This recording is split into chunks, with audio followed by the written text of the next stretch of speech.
Yes, I do. Yeah, I do have reactions mainly to wheat and dairy, and my children as well. Celiac.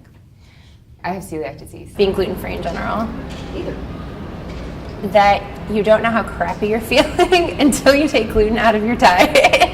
I am gluten intolerant, and I also react to dairy, which for some reason we call an allergy, but they're the same kind of thing. They're both immune reactions to the food. Eggplant. We got him tested, and it turned out that he had celiac disease, and that was the cause for his sudden plateauing on growth. And so, of course, you go, well, if he has celiac disease, I know it's genetic, so he got it from somewhere, so we all got tested.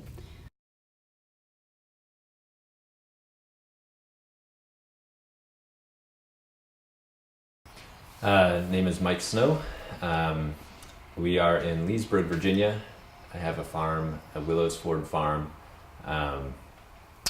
where I grow vegetables, mixed vegetables, fruit. We raise chickens, we raise goats, we sell honey, we sell all sorts of goods at the farm stand. We know that from the last 75 years or so, from studies started by the USDA,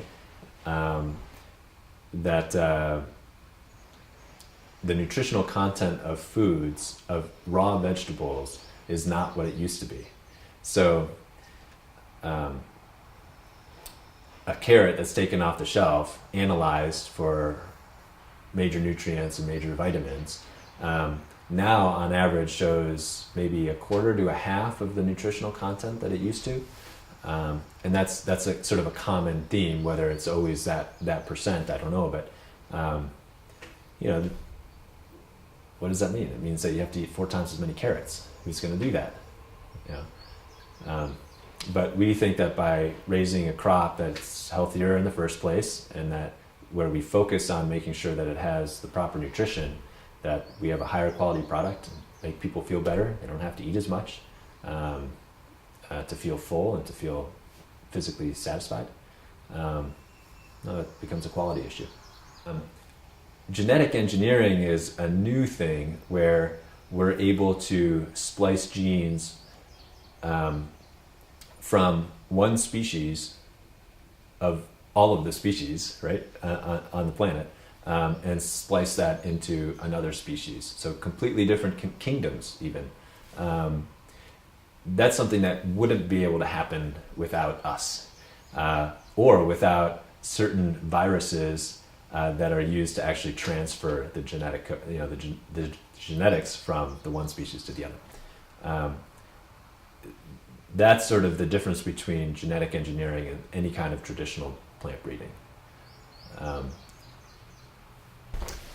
guess the question is, do we label everything? And maybe that is the most appropriate thing to do. I mean, if people find that they are sensitive to corn-fed beef or corn-fed chicken, then they should have a right to know what they're eating. Otherwise, it's on them to find out. And when we get those questions, we get people who are looking for, is there soy in your feed?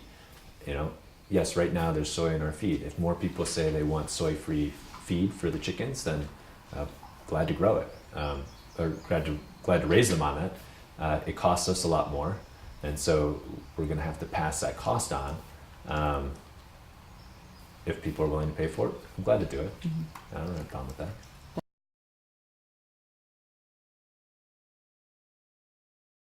I'm Dr. Stephen Wangen from Seattle, Washington, and I am the medical director of the IBS Treatment Center.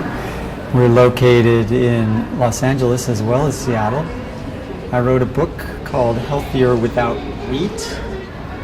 Doctors are not trained to think in terms of food reactions being the cause of their patients' symptoms. So that is why I think they really don't look for it in most patients and don't test for it.